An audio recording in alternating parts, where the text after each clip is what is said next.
Howdy, howdy. Welcome back to episode 8 of the Kraken franchise. Took a little bit of time off for the July 4th holiday. So coming back and kind of refreshing myself a little bit with our situation. And our situation is not good year one. I had forgotten a little bit, kind of. But we are, number one, we are in a very, very tough division. We're in the Pacific Division, which is hugely tough. And unfortunately, a lot of our younger players really started to falter. And some of our veterans, honestly, started to falter as we got closer to the trade deadline. We stopped it a day before the trade deadline because I wanted to do some scouting. I had shown off in the last video, I had shown off some trade bait potentials. And I'm probably just going to jump into the trade deadline after I do some reviewing here as far as what went wrong for the Seattle Kraken in year one. And the first thing we're going to start with is the team standings. We're going to start with team statistics. We're just going to stick in our Pacific Division. And we are currently 30-30 with 2 overtime losses. One of our biggest problems has been the fact that we have lost a ton of regulation games. If we had pushed even, maybe 10 of those losses into overtime and lost in overtime, we'd have 10 extra points and we'd be in a lot better position in the division. We'd be at 72 points, which would put us right here close, within striking distance of Edmonton for that second wild card spot. As it stands, though, we did not win those, and we did not lose those in overtime. We lost them in regulation, which hurts because we get no points for that. So that's kind of where it boils down to, is we lost a lot of games in regulation. And you start to look at why. Goals for per game, 3.11. We are actually, if I sort this, we are third in our division in goals for. So we're scoring goals at a pretty decent clip. The problem, however, is we are tops in the league in goals allowed. Our goaltending has been nothing short of awful. It has been terrible. We started with Braden Holtby to begin the season. He was drafted in the expansion draft from the Vancouver Canucks. He flopped on his face pretty bad. He had a sub-900 save percentage. And to shake things up, I traded Braden Holtby and traded for Elvis Merzlikins from the Columbus Blue Jackets, who were also having an awful season. So I kind of hope maybe Elvis's numbers in Columbus, which were sub 900, would kind of improve maybe and help us out. No, did not. So we just bad choices on my part. Hoping Braden Holtby can maybe have a bounce back year and give us a bridge to Aiden Hill. Aiden Hill's not been good either. We have no goaltending to speak of right now, and that's a huge problem. Obviously, if you allow more goals than you score, that tends to add up to a lot of losses. Looking at our power play has been hovering about 16% all year. The problem I've had with the power play is, short of making a trade, I don't think I can improve it. So we started at, I think it was like 15%. We've kind of worked our way to 16, and now we're at 16.7.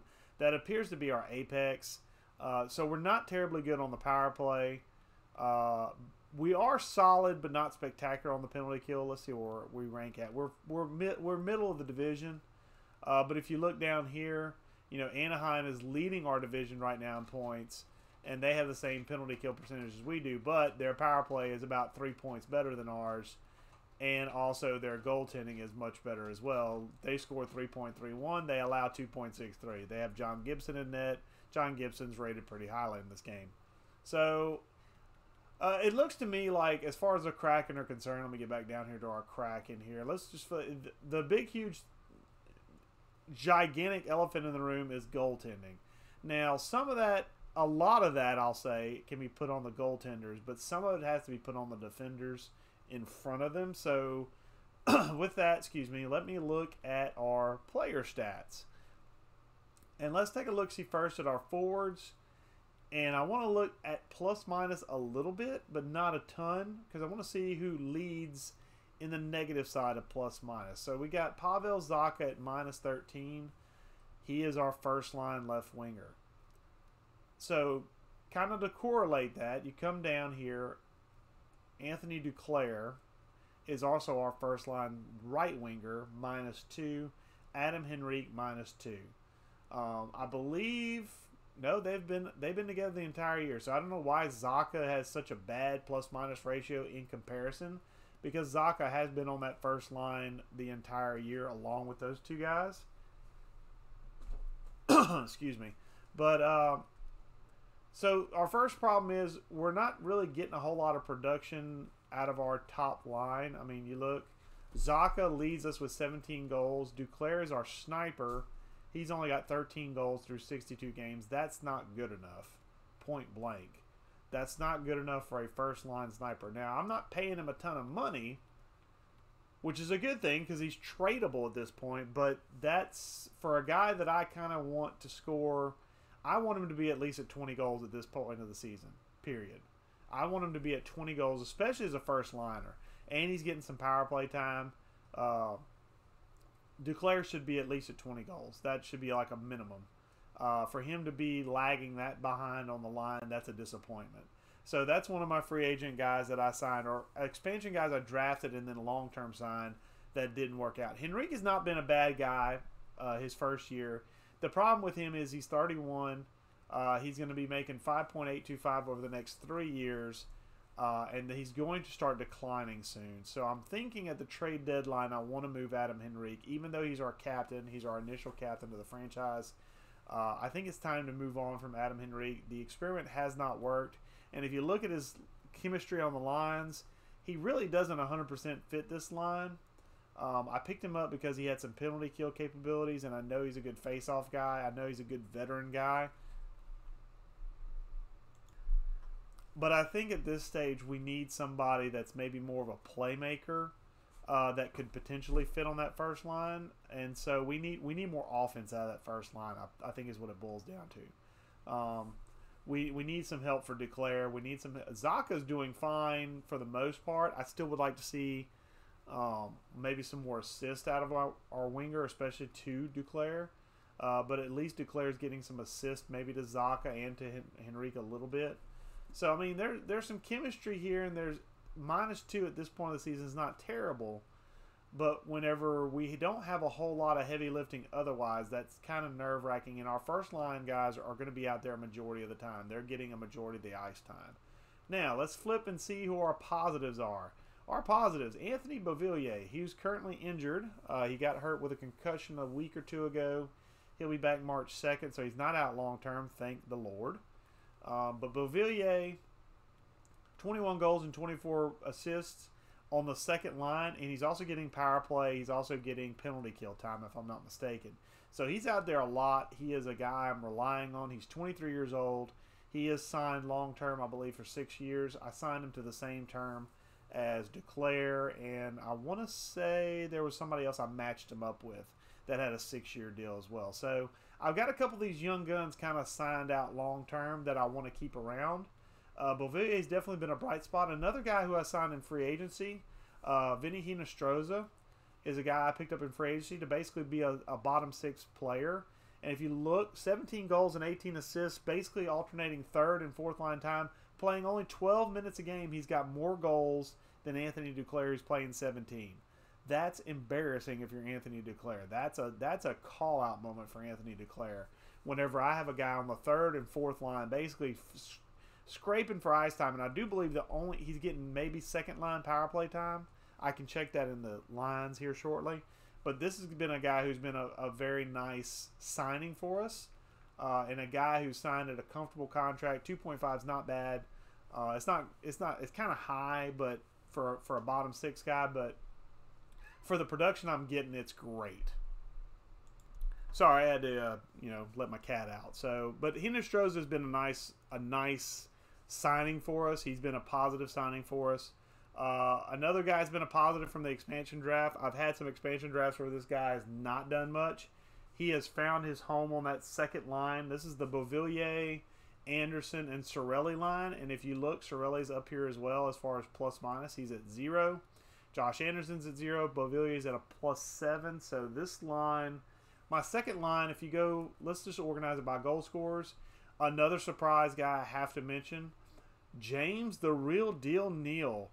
Now, I won't lie. I am overpaying for this man. $5.75 for the next 2 years. I wanted to get him, though. I traded for him to get a big contract on a short term that I could kind of hold for cap space. And I really honestly was not expecting much. He's on the third line, and I think he's on one of our power play lines. So I wasn't expecting a ton from James Neal. I'm going to be honest. If he got 10 goals on that third line, I would have been ecstatic. He's got double that. He's got 21 goals.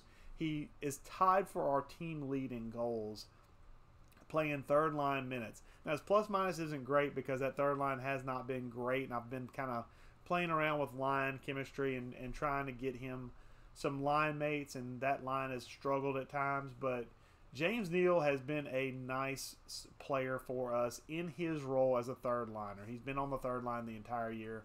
Beauvillier is also tied with 21 goals. Sorelli's right there with 20. A guy we picked up from Tampa Bay in the expansion draft, and a guy I usually trade, but this time I was like, you know what? I'm going to hang on to you. I'm going to see if I can make you do something. And sure enough, 3 of our top 4 goal-scoring leaders are on our second line. Our second line is on fire. And if you look, our top 5 is either second liners or third liners. So we see where our strength of our team is forwards-wise is on the second and third line. So we definitely don't want to do much with those guys as far as trading, moving them around. They're fine. It's the first and fourth lines that are really breaking down for us. And I'm not really concerned about the fourth line, quite honestly, because the fourth line is the fourth line for a reason.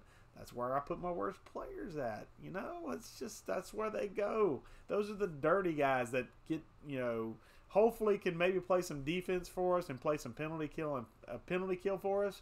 But I'm not expecting a ton out of my fourth line. I truly am not. So I hold the first line mainly responsible. And if you look at our goal scoring, guess where number 6, 7, and 8 are? There they are right there. There's our first, and you can see there's not a lot of depth goal scoring as far as from our forward core. Once after this, it plummets off the single digits. Okay, so we're not getting a whole lot of help. Jankowski's been a depth player, so he hadn't played a whole lot of minutes.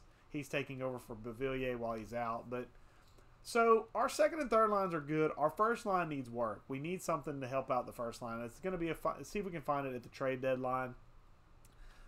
Let's look at our defensemen real quick. So we got, oh boy, our plus minus is not great. Christopher Tanev can go. Christopher Tanev's been in and out of the lineup. He hasn't been out a ton. But the problem is he's been out with injuries for a little bit, and he has not been effective. He's been 2 goals and 17 assists. From a defensive defenseman isn't bad, but the plus minus of -10 is not good. And unfortunately, I got him paired up with Shane Gothtspear, who has 8 goals to lead all our defensemen and 39 assists. He's an offensive-minded defenseman. I'd love to pair him up with somebody who's a little bit a better defensive defenseman. And another thing about Christopher Tanev is that he is also making $4.5 million over the next 3 years. And he's another guy like Adam Henrique. I'm paying a lot of money, and he's 31. He's not having a good year. So I'm worried that overall and that potential is going to start to go down. And if it starts to go down, that contract's going to become darn near immovable. And I don't want that on my team. Now, it's not a long-term deal, but it's still something I'd rather get rid of sooner rather than later. So Christopher Tanev is somebody I definitely can move on from at the trade deadline. A guy who I wouldn't mind moving on from, even though I don't have a huge problem with him, is Derek Forbort.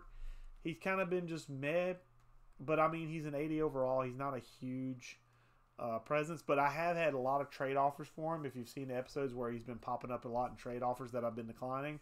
So I'm kind of hoping he has some interest at the trade deadline. I would not be opposed to moving on from him, even though I do like him. I like the fact that he's signed to a decent rate for us at 28 years old. He's not expensive. I don't want to trade him, but if the right deal comes along, I might move on from Derek Forbort. Stephen Johns is fine. Devin Taves has been fine in that bottom end pairing. Actually, our bottom end pairing, our bottom 3, or our third defensive pairing, I should say, has actually been the best defensive pairing for us. From a standpoint of plus minus, which is essentially how many goals you allow versus how many goals you score while you're out there on the ice. So these guys are probably getting paired up with the second and third lines that are killing it. So that kind of explains why their plus minuses are a little bit better. Whereas these guys, Gothtspear and Tanev, are probably getting paired with that first line.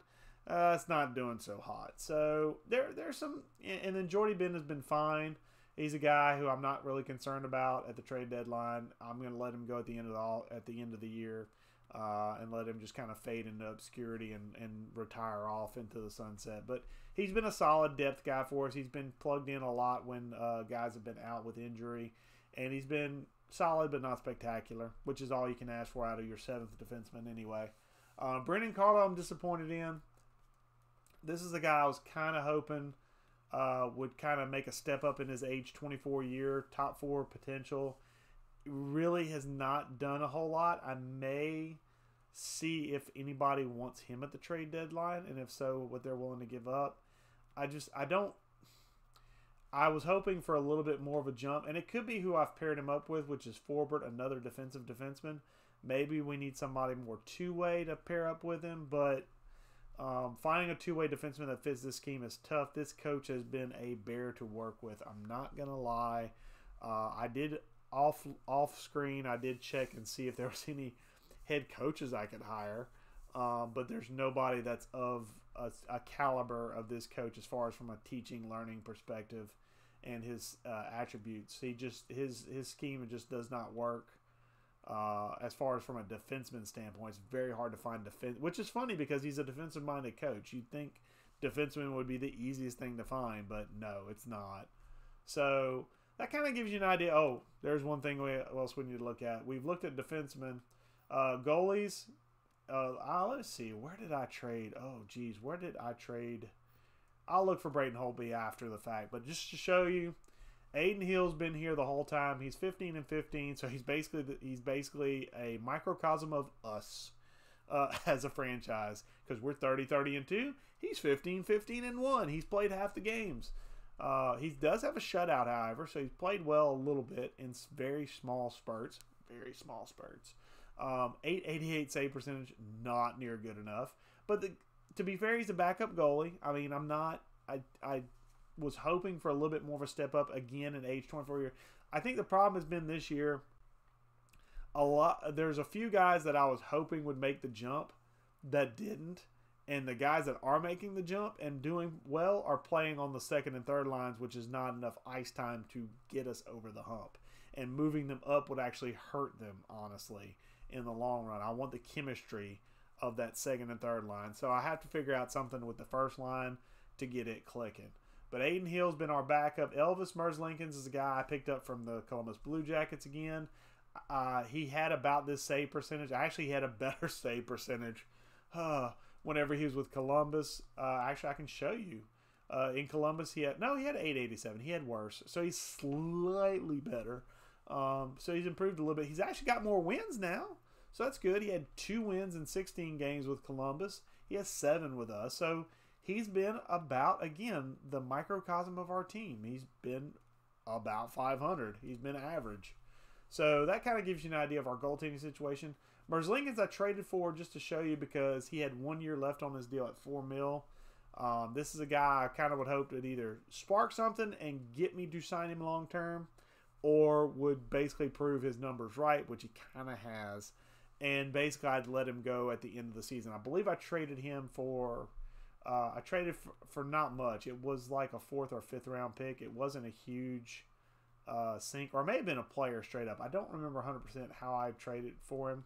I'm pretty sure it's in one of my former videos, because I did trade him on a video. I just don't remember because it's been a week or two. Sorry. And I didn't go back and watch it beforehand. Just to show you the lines real quick. These are our lines. Henrique is the one guy I'm looking to move. Ignore Jankowski. That's where Beauvillier is going to play. We do have some guys we could call up in a pinch, to fill some areas if we need to.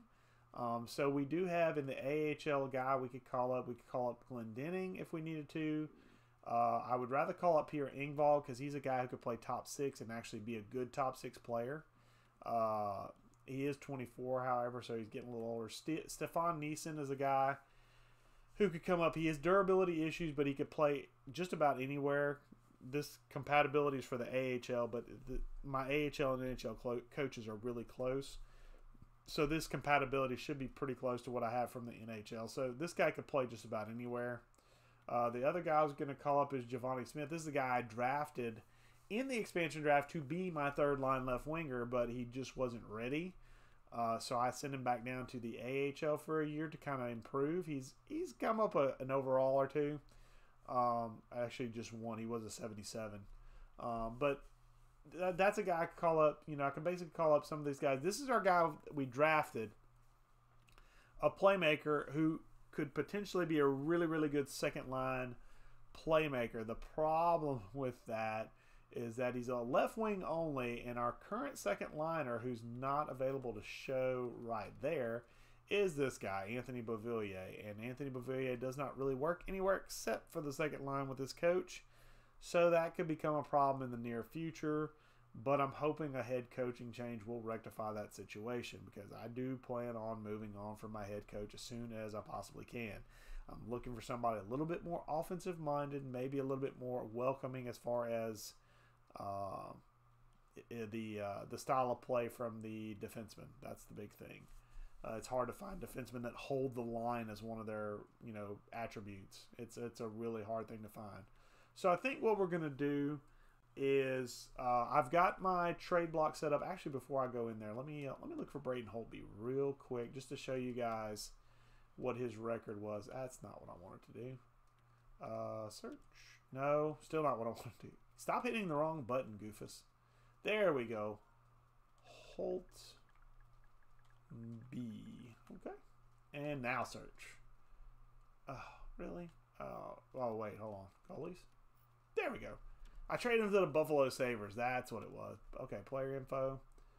So, 897 save percentage. Let's just go show you real quick. Seattle, 8-8-1, 896. So, he hasn't gotten much better. I was hoping he would improve on that 897. He didn't. I was hoping he'd maybe get closer to 910. And early on in the season, he looked good, but he just fell off a cliff. And that didn't work well for us. So, yeah. So that's Braden Holtby. Just want to show you that. So now I think I'm going to... actually, there's one other thing I want to show before we go in. I know this video is getting kind of long. I may just do the trade deadline in this video, because the trade deadline is going to be a little bit of a timer-based setup. If you're not familiar with how they do the trade deadline in this game, it's kind of cool, but it's kind of annoying too. So there's some interesting... It's year one of a new process. They need to work on it. But I do kind of like the idea of it. So one thing I want to show is, let's see, where am I looking at? Browse trade block. Okay. All right, one team I'm interested in talking to is Columbus again. I'm interested in talking to them about Mr. Max Domi. Now, if you look, Max Domi is listed as a 75 overall, and you're probably thinking, what the heck are you looking at with this guy? Why are you looking at a 75 overall? Note his role, please. He's a second line forward. That's what he thinks he is. Now, you may look and go, 75 overall is not a second line forward, sir. I understand the process of how numbers work. Well, you also don't see one thing. You don't see his morale right now. His morale is tanked right now because he is upset because they are not playing him on the second line. They're playing him on the fourth line. So he's kind of mad at him. So that's why his overall so low, is his morale is tanked to the point where he is absolutely wanting out of Columbus. And I'm almost willing to oblige him because, look, he fits forward line 1. He fits our forward line 1. That will put a playmaker with our sniper and our power forward and give us a pretty solid first line, maybe, and kick it up a notch. Now, I lose a penalty killer in Adam Henrique. That's not a good thing. But I gained somebody who I could potentially plug in on the power play. He signed one more year at 5.3. Basically, give him a tryout. If it's not too much of an ask, I give him a tryout, see what they want to do. And what I wanted to do is I want to see what they're wanting to do right now. I'm going to go in and I'm going to find a trade. So pre-trade deadline, we'll look at this one guy and see what their asking price is pre-trade deadline, because it can change once you jump into the trade deadline. So I'm going to go in, I'm going to look at Columbus, and I'm going to find Max Domi, and his trade value is through the floor right now. Find me a trade. So no trades found with just regular, okay, that was the problem. No trades found even with it. So I'd have to manufacture a trade. Not really my strong suit, especially on a time crunch. But they don't want to trade him. So I'm going to need to find out what they want. Now I'm going to do that in the trade deadline. So what I'm going to do now is I'm going to actually move my ugly mug out of the way because I'm going to jump to the background here. And then I'm going to go ahead and show you what the next day looks like. So advanced day. Yeah, advanced day. So this, I'm going to keep the current trade block. I do not want to update the trade block. I want to have the guys I have out there, I think. I don't want to go completely seller or conservative seller. I definitely don't want to be a buyer. I may just keep my current trade block. I think that would be the smart move. Because I've got the guys, yeah, we're going to enter the trade deadline. Because now we're going to jump in and now we mimic what it looks like. So let's see. Let's go Columbus. Oof, man, they're everybody. They want a 4th plus. I'm willing to give you that. I'm willing to give you a 4th or better. Draft picks. You say that's what you want. That's not what you want. Okay, you want futures. I'll give you a 2022 4th. Max Domi has too much retained salary. Why are you retaining salary? I didn't ask you to retain salary. Oh, it's because... Wow, that's weird. Okay. Well, I'll tell you what. If you'll retain 50%, I'll do that. Yeah. Can you do that? Sure. We'll see. Proposed trade. Yay! That worked. Wow. For a 4th, Max Domi, that's a rental. That's okay. 4th round pick is not huge. Next year's draft. Yeah, sure, that's fine. Well, you wanted a 4th round pick? I gave you a 4th round pick. I just got a player that's probably worth a darn. So, let's see. Now I need to find... Let me go all teams. And let's go available. Yeah, that's what I want. I want to see everybody. Frederick Anderson's with the Ottawa Senators? Okay. Philippe Forsberg... Two-way forward, elite. Oh, who went off? The thing about this is it is live. Like, everything happens in real time. So, like, you can have, as you're looking at this, you can actually see a player come off the board that you may have been looking at. So, you've got to be quick and decisive, I guess, would be a lack of a better description here. Can I look at, can I look at you? That's kind of what I want to do, but, no, he doesn't fit. Okay, he doesn't fit our scheme. See, this is the problem. We got so much good players. Don't fit the scheme. Alright. Let's find a trade. Let's go look at... let's look at defensemen. Because I'm looking to move... Oh, I'm looking to move... what's his face? Tanev. What can I get for Tanev?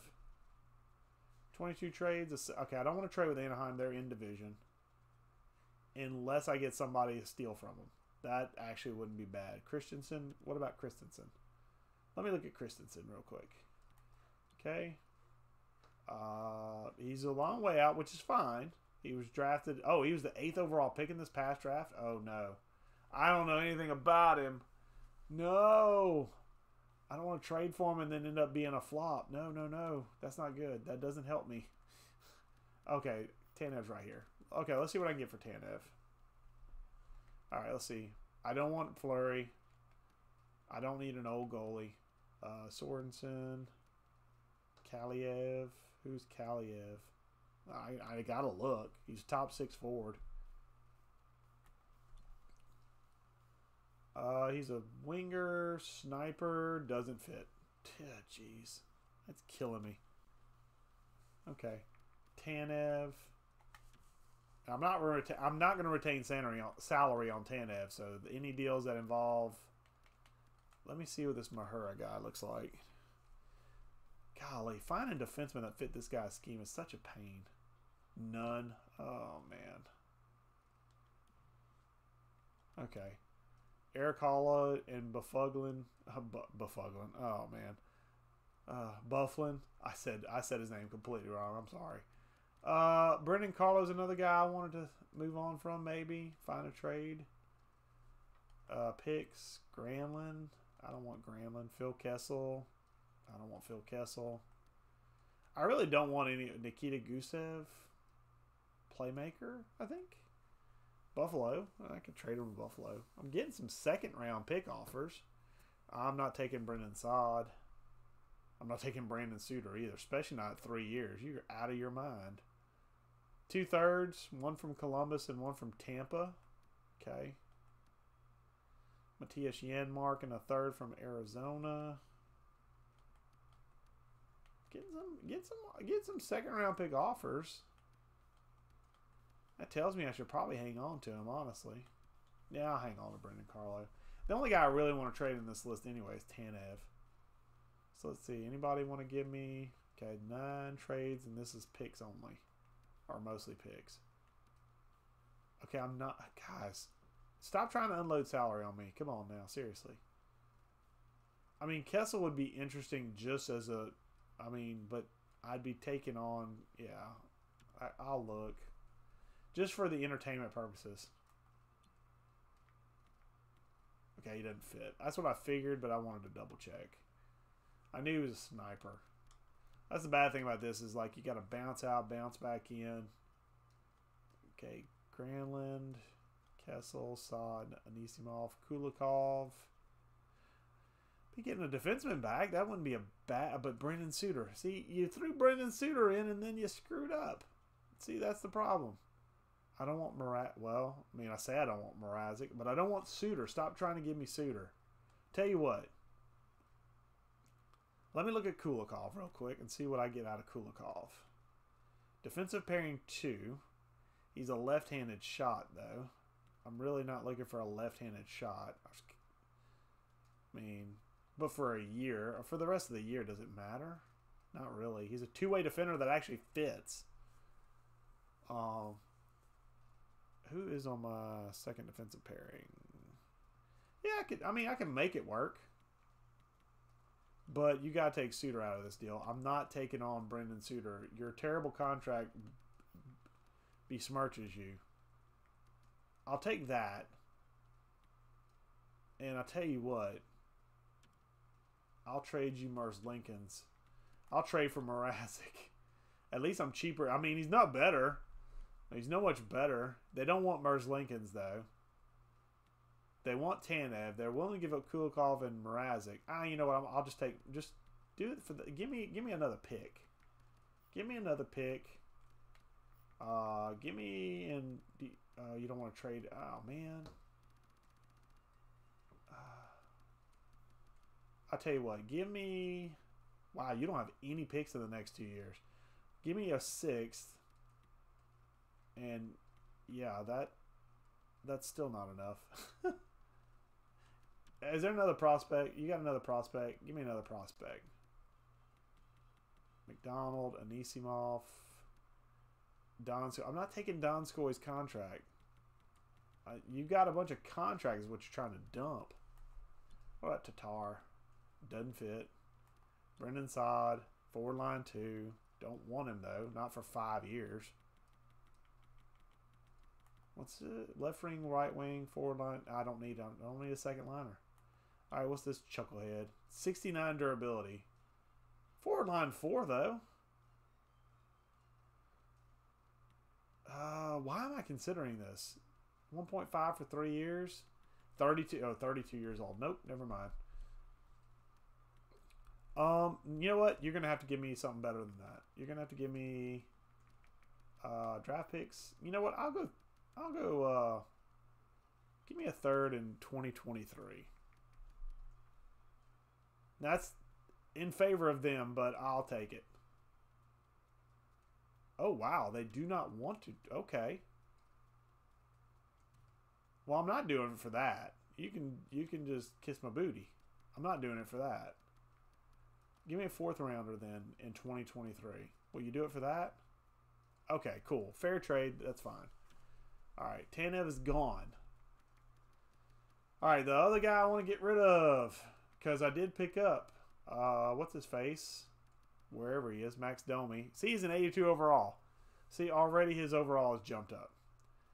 And I'm going to put him on the first line, which means our captain, Oh, captain, my captain. 8 trades. Let's see what we get here. Oh, can I look at show me open block. How many trades we got? 11. Okay, Victor Rask, 4 mil. Tobias Reeder, Nick Cousins, Travis Hamonic for 2 years though. Let me see what this guy looks like. Maybe a replacement for Tanev at a cheaper rate. Well, he definitely is a cheaper defenseman. He's more durable. What's his plus minus? 15. You know what? I'm down with that. Yeah, I'm down with that. 2 years. Yeah, it's a cheaper rate. Yeah, I'm down with that. So, Travis Hamonic, welcome to the Seattle Kraken. All right, so that's an interesting set of developments. We have gotten better at the center position, or equal at the center position, but we've got a playmaker now that I'm basically giving a 20-game audition to. Rasmus Ristolainen wants out. Oof. First line forward. Okay, I don't think I have a first line forward. Oh, okay. So you guys do have... Okay. Let me see who they want. Wow. Okay, first things first. No. Sorelli's not going anywhere. Chado Oh, ho, ho, ho, ho. That's an interesting trade. That's an interesting trade. Does he fit, though? No, he doesn't fit. That buzzard. God, my coach sucks. God, I could pick up a darn stud defenseman at 26 years old, and well, he's elite medium. He's about to hit his cap, but still.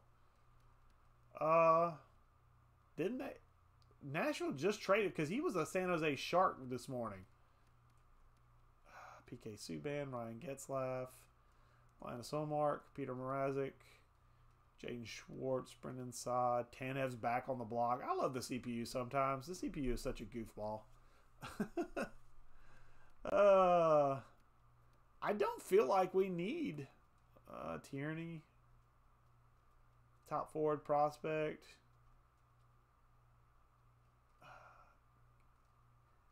Can I find a trade? No. What about open block? You got anything? I just want to look at his stats really more than anything. Declare, but not Beauvillier, Taves, and Grachev. Okay. Well, I'll tell you what, just to entertain, because I wanted to look at his, I wanted to look and see if he fits our scheme. Oh, top 6 forward lines and penalty killing lines. No. Question is, where do I plug him in, though? Because second line is Sorelli. First line is now Max Domi. I don't think he's good enough to play. Yeah, he's not good enough to play first line. So, no, I wouldn't trade Grachev for him. No. We're good. I think, actually, surprisingly, unless I'm missing something and forgot something. Let me just look real quick, because now I've got a list of everybody, so I'm kind of at a loss here. Hinostroza, no, I don't want to trade Hinostroza. Taves, Carlo, Hamonic, Curry's a top 4 low. Really? Okay, cool. Second round pick. Nice. Oh, that's right. My first 2 picks were really good. After that was garbage in this past draft. By the way, the trade deadline ends at noon, so you can see you can see at the top left corner or top right corner. I moved my picture. That's why I moved it, so you can see the. Man, okay. I think we're done. Like, I legit think we're done. I don't think there's anything. Seattle interested? Why am I interested? Hold on. Now I'm curious as to why I'm interested. Find a trade. Okay, no. Open block? What do you want? Duclair. Okay, I'd be open to that, but 2 seconds is kind of steep. Where does Forsberg fit? Forward line 2. Again. Oh, look at those stats, though. Man. How are you a 2-way forward? Oh, okay. I got 30 minutes. Do I try and trade for this guy? I'd have to put... No. I don't. No. Nope. I'll keep what I got.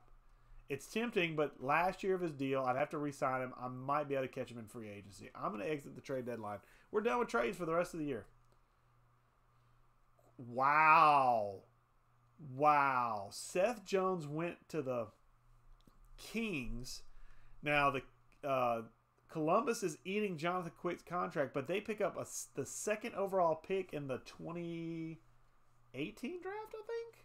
Quentin Byfield. Wow, that's a huge trade. Seth Jones is, man, okay.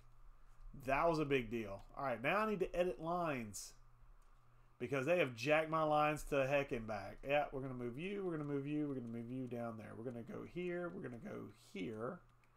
And we're going to go here. And that is +3. So that's actually not terrible. Okay. You're pretty much first rank. Okay, first or bust. Beauvillier, I'm going to sit. I want him to get healthy. So I'm going to plug in, actually, who's scratched right now? Forbert. Oh, I got 2 defensemen scratched. Oh, that's not good. That's not good at all. Who's defense? Oh, Kulikov's out there. Oh, man, they have jacked my defense all up. Okay, let's do this. I'm going to put you on the first defense. Where does Harmonic fit? It can fit on the second. So we'll do this. We'll do Kulikov. That's the other guy I wanted to trade. It was Forbert. That was the guy I wanted to trade. Shoot. And I can't send him down because he will get picked up by. So what we're going to do is we're going to do roster moves. We're going to go to, let's go to defenseman. 5, 6, 7. We got 8. We're going to send down Jordy Ben to the AHL. If he gets claimed, he gets claimed. And Forbert will be our Kulikov. Kulikov will be our 7th defenseman. Or do I want to put Forbert out there? I don't want to put Forbert out there. I think I'm gonna leave Kulikov out there. Oh shoot. I need to call up somebody.